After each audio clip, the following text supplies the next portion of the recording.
Alam mo ba dito sa Canada, isa sa mga traffic strategy na ginagamit nila para umayos ang daloy sa mga local roads ay ang simpleng pagsunod sa mga stop signs. Dito, hindi nag-uunahan.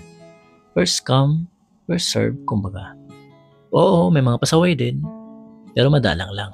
Di gaya sa Pilipinas, palagi nag-uunahan, lalo na sa mga intersection na walang traffic lights. Panoorin natin to.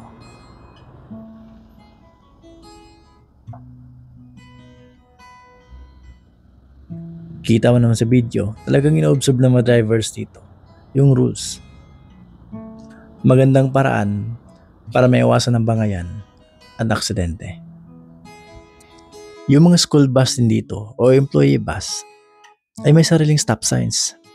Kaya pag naka-stop sign na sila, kailangan mong huminto. Di mo pwedeng unahan dahil isang malaking violation. Tingin mo ka ba yan? Uubra kaya ito sa Pilipinas?